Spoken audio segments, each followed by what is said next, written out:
大家好，又係我 James。今日行一條比較短、先易後難、臨尾有少少刺激嘅行山路線。想知道點行法就睇到尾。而家去片。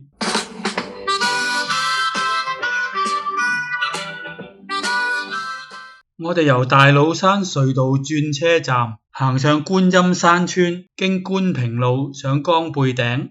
經過機槍堡 PB206 上去250米高嘅多石頂，由多石頂行落去插桅杆新村，睇下個地勢圖，大家應該了解到呢個行程喺最尾嗰10零分鐘咧係好驚險嘅，差唔多垂直咁爬落去，大家一定要量力而為啊！點樣去大老山隧道轉車站呢？應該就唔使我教噶啦，因為呢港九新界加埋有幾十條線都會經呢度嘅。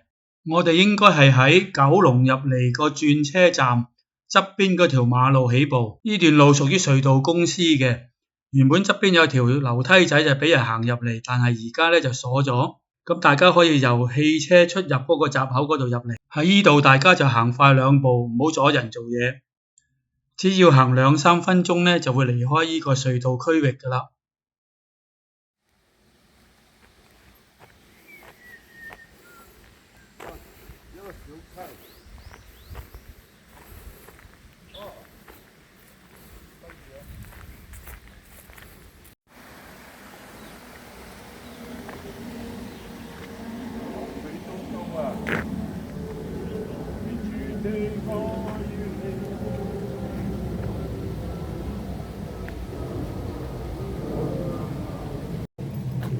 睇先，悟空108000里，如來掌上任你飛，黑白線各誰來定？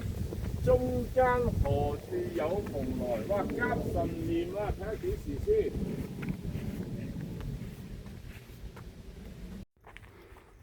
唔係夜市先食得啦。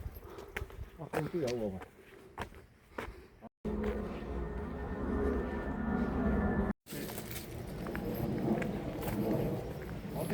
讀嗰啲下咧，就全部去即係小學啊，全部係俾叫啲去鼓勵閱讀嘅，佢哋就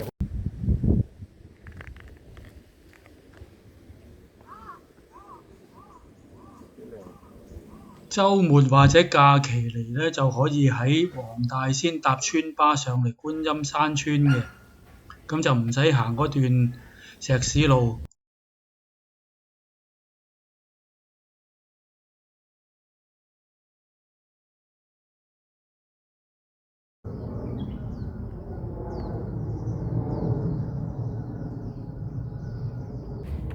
認住依個藍色嘅水務設施，因為向前行少少呢就要轉右噶啦。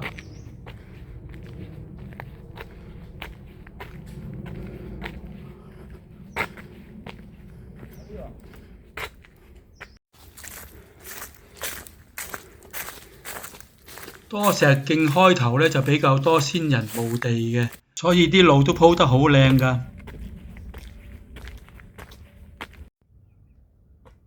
姓藍嘅呢個。最佳時期，最佳影后。叫咩啊 ？Mount Climber 係咪咁解？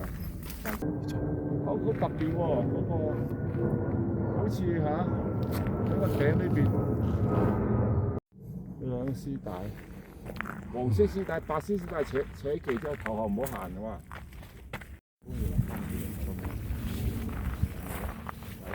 提一提大家行呢段路呢，一定要下載離線地圖啊，因為上到江背頂呢就好多分岔路噶啦，咁啊個個路口都有絲帶嘅，所以一定要睇離線地圖。呢度啊，呢個就係其中一個打卡位。機槍堡 PB206。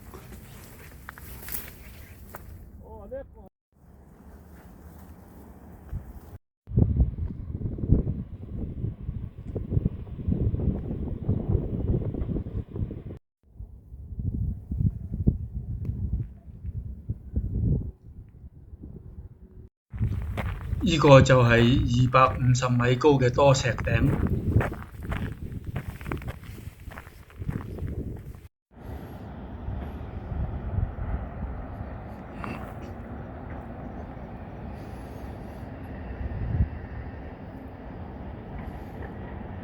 上咗多石頂咧就一路都係落山啦。因為風化好嚴重咧，嗰啲路咧都幾跣嘅，最好有返對行山鞋啦。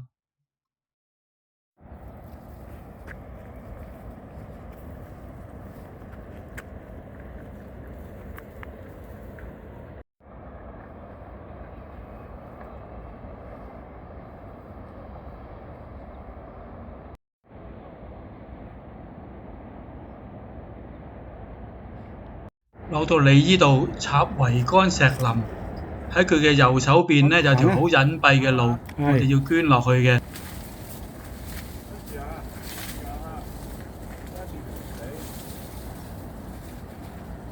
因為好斜，所以有啲有心人咧就綁一啲繩喺度俾大家借力。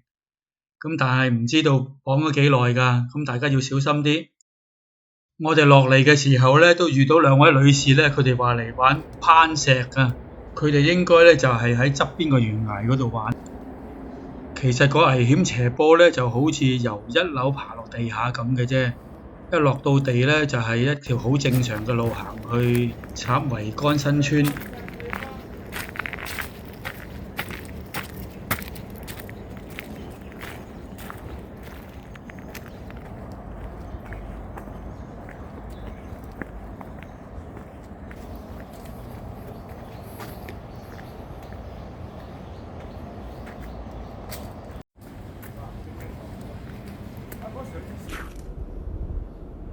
估唔到依度有個同我同姓嘅祠堂。由插桅杆村行去第一城地鐵站咧，都係10分鐘到啫。